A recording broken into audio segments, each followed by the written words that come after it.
Hello and welcome to All Things Label Reading. My name is Leslie Urbis. I'm a registered dietitian and a personal trainer, and today I'm here to talk to you about nothing other than the food labels and all the and the ugly. So if you're watching, please hashtag live, hashtag replay, comment below, drop a heart, drop a like, tell me you're here. I'd love to know. Oh, you can tell me what platform you're watching if you want to. Anyways, today we're going to talk about all things label reading. Absolutely important. What I want to do is I want to from a health perspective, from a nutrition perspective, and why things are there. So if you're watching, again, hashtag live, hashtag replay, tell me that you're here. Outside of that, I'm going to deep dive now into the labels. First of all, I really want to start with just debunk like the front of a label, okay? So we always look at the front. The front is what sells us, okay? The front is really what talks to us. So yes, the pictures and stuff, whether you're talking to a kid or you're talking to an adult, that's something that they try to attract you to it based on it looking good, right? But ideally, we always put something like these middle pieces here, okay? These middle pieces that says no artificial sweeteners, grain, no high fructose corn syrup. So because this is geared towards our children, those are really hot topics for parents, right? It's like, okay, I need to worry about whole grains. I need to keep artificial sweeteners out of there. And high fructose corn syrup got such a bad rap in the past that they don't want them there. So I want you to understand that the front of your label is really like grabber. It's the grabber. It's like, all I want you to do is buy this product. So I don't want you to get bogged down as much as what's on the front of the label. We don't regulate it. We don't like the FDA is in control of it. The USDA is in control of it. Some statements are like approved. Like if I were to pull this one out where it says USDA organic, like to have that on there, they do have to meet qualifications. But for these ones on the front, like they could actually be like, duh. Like it could say, this product doesn't contain cholesterol. And you'd be like, oh, that's really awesome. If you didn't know that cholesterol is only found in animal products. Which does not contain an animal, should not have cholesterol in it. So I want you to, like when you look at the front of a label, understand a few things. It is purposely there to it's purposely there to pull you in to buy the product. So sometimes you could be looking at something like, I don't know, like this health crunch thing. And it's like, oh, this has all these antioxidants and nutrition and this and you're like, oh, this is really packed with nutrition. And you get it home and you flip it over and then you come to find out on the nutrition facts panel that like 2 tablespoons of this is like 500 calories or something outrageous. And so you purchased something that was good. It may have a lot of health benefits to it from the front of the label, but it's going to set you back a lot of calories. Like 2 tablespoons for like 250 calories is a lot, right? Thinking about a tablespoon is like the size of my thumb. That's like less than a handful. And if you're eating something like that, it would be a little bit challenging to do. So I want you to come with that regard in terms of on the front of the label. Okay. Things that I do like when they put on the front of the label is, so like my Kodiak beer bites tell me the grams of protein. Again, they're trying to attract you to this because it does have protein in it. But I use my Dave's bread as one. So this one actually tells you 3 grams of protein, 2 grams of fiber, 60 grams of ALA omega-3s, and 16 grams of whole grains. It also tells you it's USDA organic and it's Project non-GMO verified, okay? So the things that I really care about when you're looking at the front of the label is that you're paying attention. It is a stamp of approval. So that stamp of approval would be the USDA one or the non-GMO one. Those are regulated by, some sort of other service. The other one that is on the back here, this grain one. That one is also, certified by somebody else. Same as the U. But other ones that may be present on your label may not be 100% needed on it. It's sort of like I said, that cholesterol statement on something that shouldn't have cholesterol. The fiber, protein, and things like that, I really believe in having there. Kind of, the quick snapshot of what actually it is. So per 24 pieces, it's 130 calories. It's good for you to not have to flip, which most people don't flip. That's why we moved it to the front. So you're a little bit more aware. Okay. But ideally, what I want you to understand when coming to the label is that the front is there to sell you. It's not there to tell you the whole truth. Okay. We don't regulate it. The only thing we regulate on anyone's label is this nutrition facts panel and the ingredients panel. That's about it. So take that into mind when you're looking at any ingredients and what you're going to choose. Okay. So if you have questions as we go along, please feel free to comment, and I will answer your questions as we go along. If not, if you're watching, #live, #read there. And if you have any questions about labels, just post them. I'd love to help. But I want to go this side. Okay. So nutrition facts panels are what's labeled for us, right? And I'm sure you're very familiar with, right now we tell you what's the serving, how many servings are in the container, right? Because a long time ago, like M&M,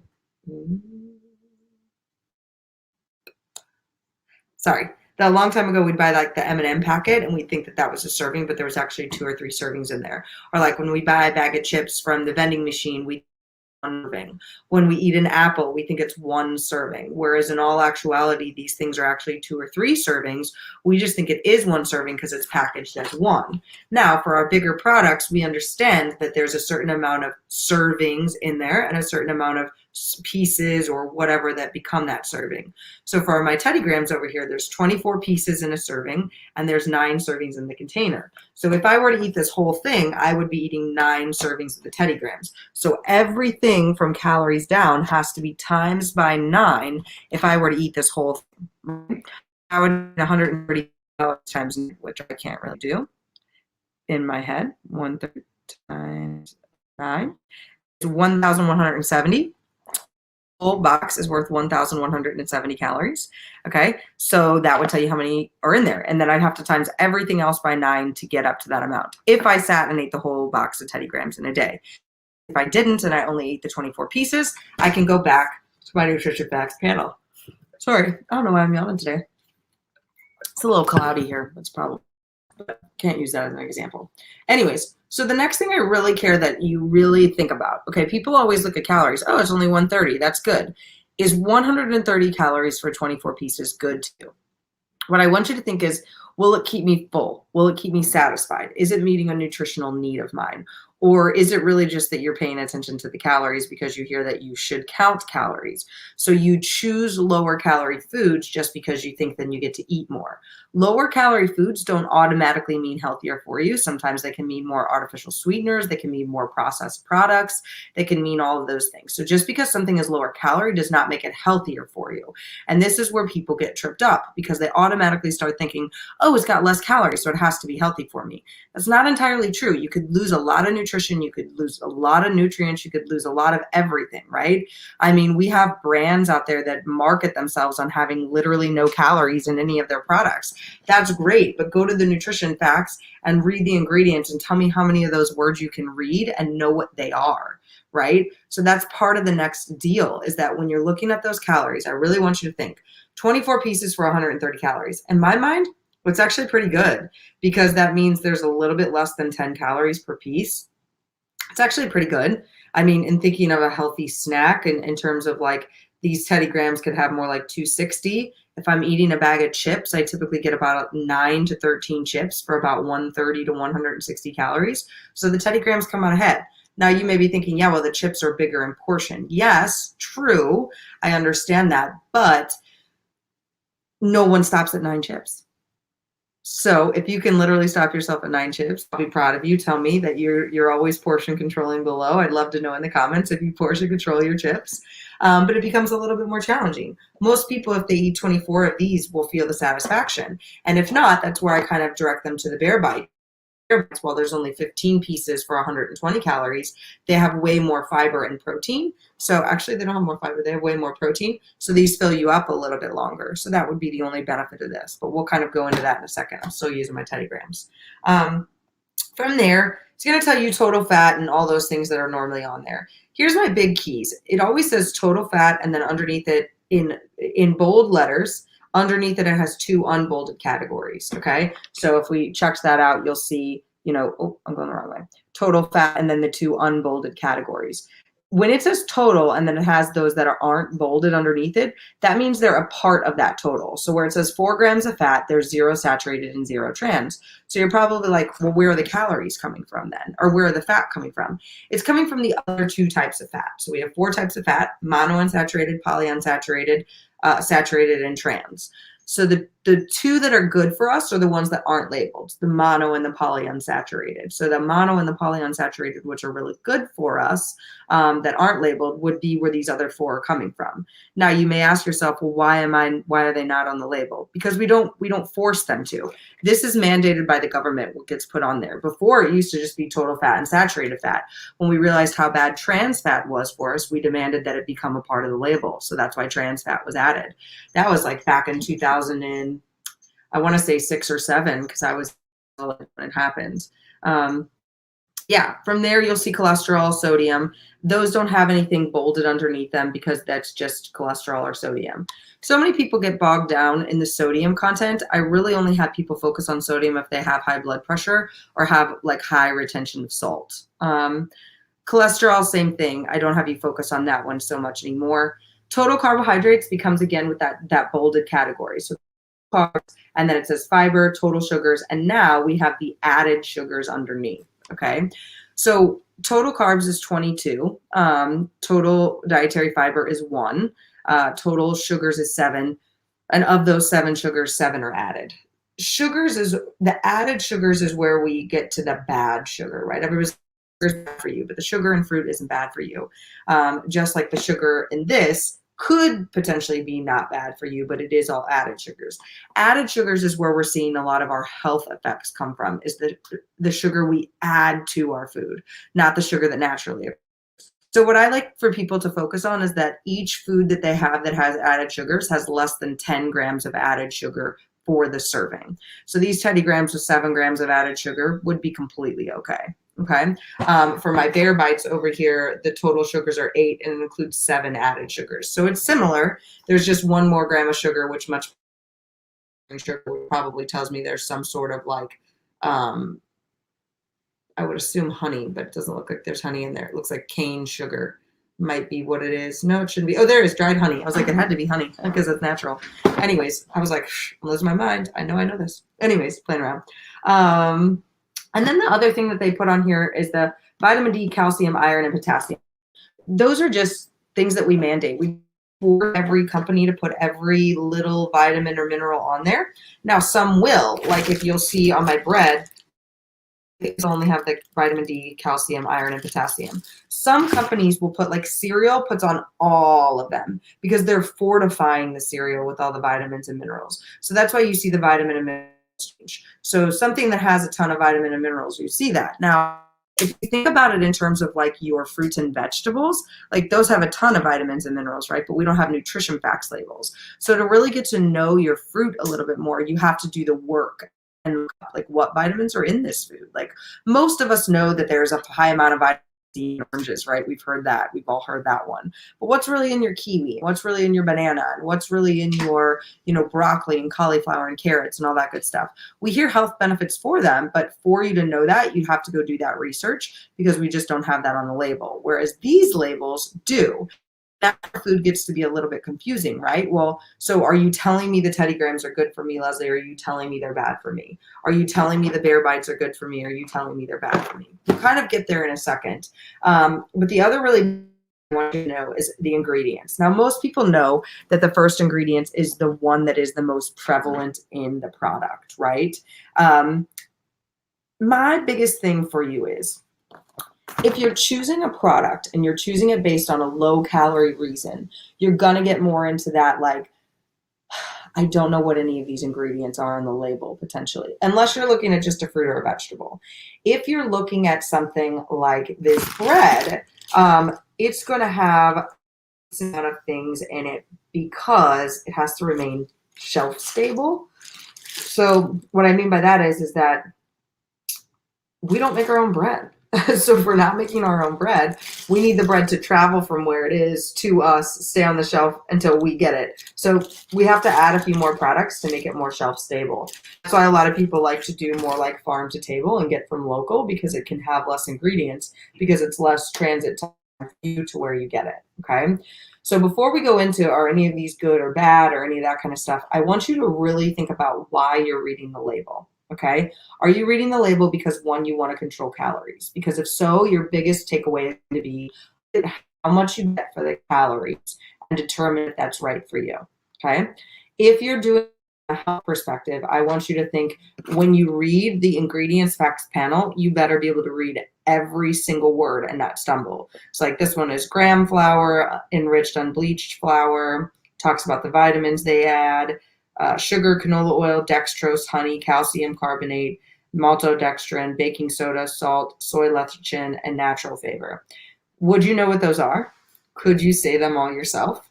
If you can't, potentially this wouldn't be exactly what you want to be doing for yourself if you're going at it from a health first point of view, right? So we have different reasons why we would analyze that. Or are you doing something because you're trying to up your protein intake? So maybe you'd want to do the bear bites because they have more protein, 5 grams in comparison to 2, right? Or maybe you're really watching your macros, so you're paying attention to that. So you're trying to even out the macros. So why are you going to the label? When you read a nutrition facts label, you have to go at it for one reason alone. If you're getting anything processed, anything modified, anything made from a big company, you're not going to be able to really do it all. Okay. It just doesn't exist yet. There's probably a few products out there. So I don't want to say it doesn't exist, but very little is out there like that. Whereas, if you're choosing like the actual product, like the actual apple, the actual orange, the actual fruit, the actual vegetable, the actual meat, making your own pasta from scratch, making your own bread from scratch. You can't really use cereal or any of those kind of processed products or things like that. If that's what you're going at, that's going to give you a health forward, and then you can modify those things in order for it to meet the calories and the macros that you want.